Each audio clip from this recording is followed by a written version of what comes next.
Hi,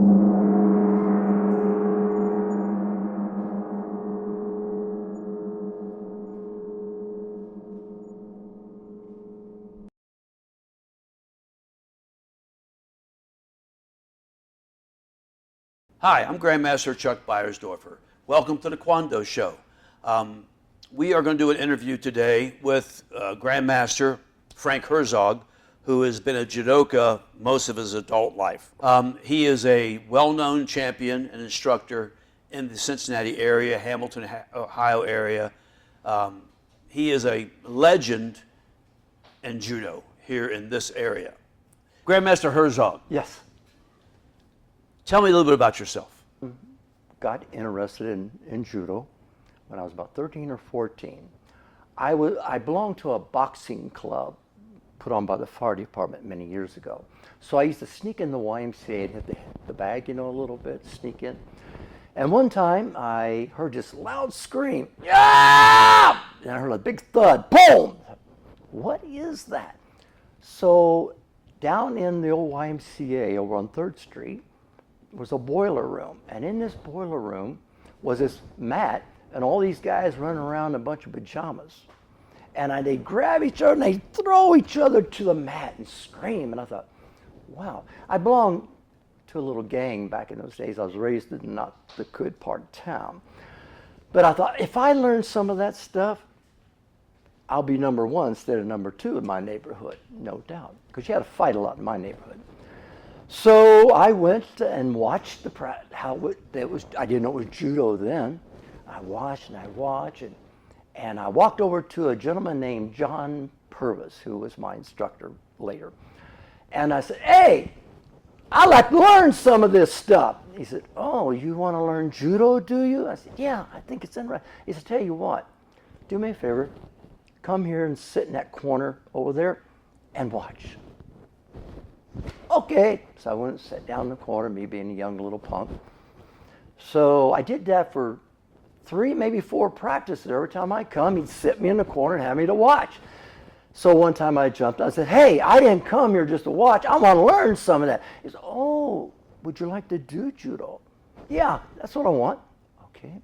So they gave me, which I didn't know what it was called, a judo gi. Put it on me, tied the obi, the belt, stepped on the mat. Now this is back in the 60s. Those guys beat me to death. I went home and for weeks I couldn't shower. The bruises on my body, and it ached. And I licked my wounds and I went back and he was shocked. He's like, you're back? I said, yeah. What he didn't know about me, Chuck, is I come from a neighborhood, I was a survivor. That butt whooping wasn't going to stop me from doing something I wanted to do. So I said to him, I said, yes, sir. He said, I'll do you what? Go get a haircut and come back and you can join the school.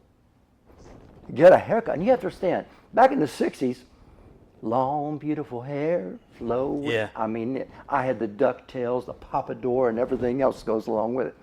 Oh, man, I'm not getting my hair cut. See you later. So I'd be hitting the bag and hear that bump, and I go down and look again. Went to the barber shop, got a trim. Didn't tell the guys in the neighborhood because I'd have to run, but I got a haircut. Went back. They said, oh, you cut your haircut. Yes, sir. From that day forward, Chuck, Mr. John K. Purvis became my mentor, my father's figure. Matter of fact, I'd be on the corner of B Street, pitching pennies, trying to get some lunch money. He'd honk his horn. He had a Corvette back then, 67, I think it was a Corvette. No, 62, whatever, I forget. Honk the horn, say, Frank, where's your gi? Back at home. Come on, let's go to practice. Hey, you didn't go to school today, did you? No, he'd check on me. I think twice, maybe 3 times, he kicked my butt. I mean, gave me the old foot. Long story short, I fell in love with judo.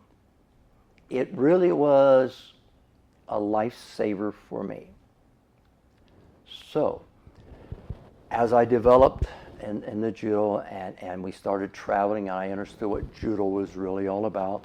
I became interested in competition. From that day forward, I have met so many amazing people. I've had so many good experiences. I was out in the Olympic camp in 1979, Colorado Springs. Of course, working on the 80 Olympics, we boycotted, so the team didn't go, but I was invited to become one of the instructors there. That's my first experience of stepping on the mats and feeling this mystery just overwhelm me. Like, this is where I need to be. This is who I am. This may be my destiny. Of course, I didn't know that then, but just as I grew, that experience and that feeling and that motivation became more real. And that motivation, that drive, did that change your lifestyle? Oh, definitely. Most definitely. I had to say goodbye to the gangs. Matter of fact, today there's only a couple of them I still communicate with. Today, most of them are out of the 15 guys I ran with. 10 were in prison. They're dead now. There's only 3 of us still left. But yeah, it changed my whole perspective on life. It changed my perspective on what I wanted to do.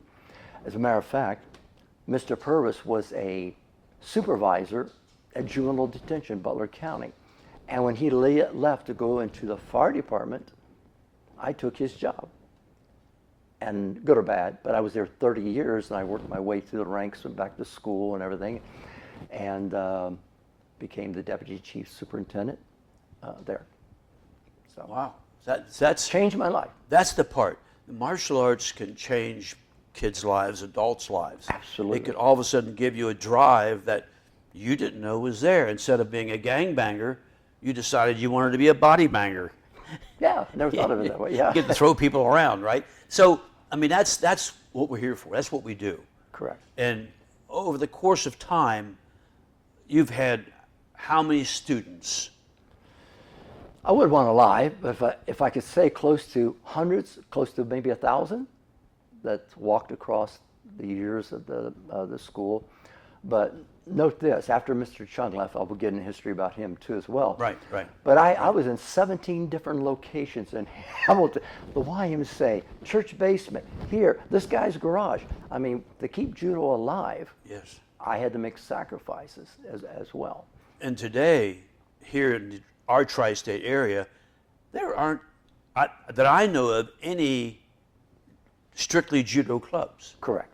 I mean, Correct. It's just like, because number one, people they like throwing people, but they don't like being thrown. They don't want to hit the mat. Absolutely. I want to throw you, but I don't want you to throw me, because it's going to hurt when I hit that mat. But which is a misconception, because if we're trained to do our break falls properly, it doesn't hurt. Correct. You get wear and tear from it, but it doesn't hurt because you're learning how to break up the inertia of your fall onto the mat as you make impact. Yes, yes. Which really helps us in longevity, our bone structures and so on. You had several students and people you trained with under Young Num Chung. Yes. Grand Master Chung. We called him Big Chung back in the day because he was that muscular. He was a different, but he was also, in 1964, he was 63, he was the All-Korean champion. And so his whole family is like a judo legend in Korea back then. And there were 3 Chung brothers. Correct. Young Jin, and then I call him Young Chi. The young one. Yeah. Okay. Yeah. And do you still have contact with Young Chin? No, I'm sorry to say they've moved, and of course Mr. Chung has passed away, senior. That's not really there anymore. So. And one of the connections we have is through Young Num Chung, who Grandmaster An brought him over from Korea, and you guys taught judo for a time at our Reading Road School. That's correct. Yeah. Correct? Yeah. Tell me a little bit about that and your interaction with Grandmaster An. Oh, he was just a gentleman first, absolute gentleman. He used to call me Crazy Frank. Mm-hmm. Crazy Frank, still does. Get over it, still does. Crazy Frank, and I don't know why. But we had a small judo program, and in fact, that's when my brother was still alive. But we used to go and have a good time, Mr. An, all the time. And we would eat Korean food every once in a while. that was appetizing and nice, yeah. And then young Jin, Mr. Chung's younger brother, after he won the Korean championship in Korean, he was placed third in the world's game, world championship. He came over to America. He went down to that school you speak of and spoke, and he learned Taekwondo from Grandmaster On. Grandmaster On. Then it was Tong Sudo. Correct, yes. Then it yes, was Tong Sudo. What we hadn't made the transition into Taekwondo yet. That's right. Back then it was That's Tong Sudo. Tong Sudo, yeah. And that's the amazing part, is the connections. Our show is the KWAhnDo show. That's the connections that Grandmaster On has with so many different schools, associations, and styles. Correct. Yeah. You know, it's really, really great. And you had another instructor or student of yours, Joe Mansour. Joe and I became the best of friends. We did a lot of judo, traveling together, shared families together. I'm godfather to one of his kids there. And he was quite an interesting judoist, but he loved the martial arts in general. Oh, we both love Joe. Joe was Joe. Joe was one of my judo instructors. My first judo instructor was Takeyoshi Nagamine, back in 1967 at the Hartwell Judo Club. But then I started training with Joe, I believe it was in 88 to 92 when he had the INF Fitness Club over on Springdale Road. Right. In Springdale. I taught for him. And then one day, I hadn't told my Grandmaster On that I was training judo under Joe Mansour. So one day we had a promotion test. All black belts got together. We went to lunch afterwards, dinner afterwards, and I would always sit right next to Master On. And as we're sitting there, one of the other black belts said, "So, Chuck, you're training judo?" And I felt I'm caught. I'm in trouble now. How am I going to get yelled at? "Chuck-san, who you do judo with?" I said, "Some of them, Joe Mansour." "Oh, Joe Mansour, good judoka. Better judoka is Crazy Frank Herzog. That's the one. That's the one you should train." I said, "Well, indirectly, I am training under Frank Herzog." So, but you know, that was kind of neat that Master On knew Joe, that he also knew you because he knew you through Young Nam Chung. Yes. Grandmaster Young Nam Chung. Small world. Small world. So, and you had a lot of championships, a lot of competitions you were involved in. Yes, good and bad about that, because it does take its toll. But again, when I ran into Sungjae Park, Ball State University, actually that's how I come to contact with Mr. Chung. We convinced Mr. Chung, that is John Purvis, convinced Mr. Chung to come to Hamilton, or the Cincinnati area, and start a school, in which he did. But it was there also when Mr. Chung was in our location, the opportunity and the travels and the people I met. We have the All-Korean Championships, Judo collegiate players come. Mr. Chung was personal friends with Ino Kuma. Mr. Chung was able to get me a scholarship. I didn't take it, but to one of the Japanese universities, Tierney University, which is very difficult to get into. Now, this was all before the Olympic trials,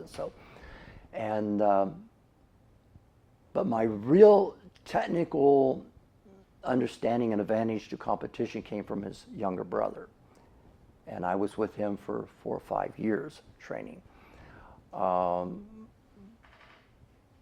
But after that, 1999 was my last competition, and that was the World's Masters Championship in Canada. After that, I really retired because I had both shoulders replaced, both hips replaced, both knees replaced. And then 2005, I got cancer real bad, and didn't know if I was going to live or not. And I still taught judo. Even though I was weak, they would push me to the side of the mat, and I would sit in a chair and teach. Same as Opata Police Department. But I credit my stubbornness and my willingness to not succumb to these diversities. I give judo credit for that. having a strong fortitude to go on, regardless of what may happen tomorrow. Even today, my voice is bad because all the tumors I had. But I was a very fortunate American to come in contact with the worldwide judo people, competing in 2 Olympic trials, 72, 76 Olympic trials, national championship 7 or 8 times, World Masters Championship, 16 state championships. I mean, I could go on and on about competition, but as I look back at my days, would I have done anything different? Because today I'm suffering with a lot of injuries, so to speak. Probably not. Probably would have maybe tried to have, but my biggest joy was being able to go to the Olympic camp in Colorado Springs to be a part of that atmosphere. That made me look at things different. Now, don't want to go into the politics of judo and what's happened to me and some of the things I didn't like and why I got away from Olympic-style judo. And because even today, there's a lot of misnomers about the martial arts. You have this conflict that comes together between the sport and the art. And sometimes they butt heads. Yes. The politics and some of the, again, misinformation that comes about. People and the public have the wrong information. So I kind of got away from Olympic-style judo and I converted into more or less a self-defense and combined that's why I made it more of what KWAhnDo really started out with, jiu-jitsu. Correct. Yeah. And I know there's all kinds of ideas and differences and branches of this and that. There's so much diversity out there. You don't see anymore a real unionized, I don't know what solid, goal. Taekwondo's the same exact really? way. Okay. The politics have pulled apart sport from the tradition, and the tradition is what keeps it alive. Yes. It's not that it's an Olympic sport because, number one, in judo, how many judo practitioners wind up being national champions? What percentage do you think? Well, it depends upon the era.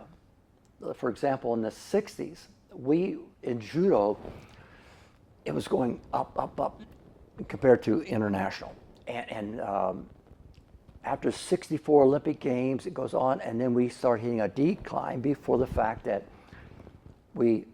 back in this era, we had judo in the California schools. It was a collegiate sport. But somewhere along here, it became commercialized. Mm-hmm. And I got to say this very reverently. Sometimes the Olympic sport itself can kill the art.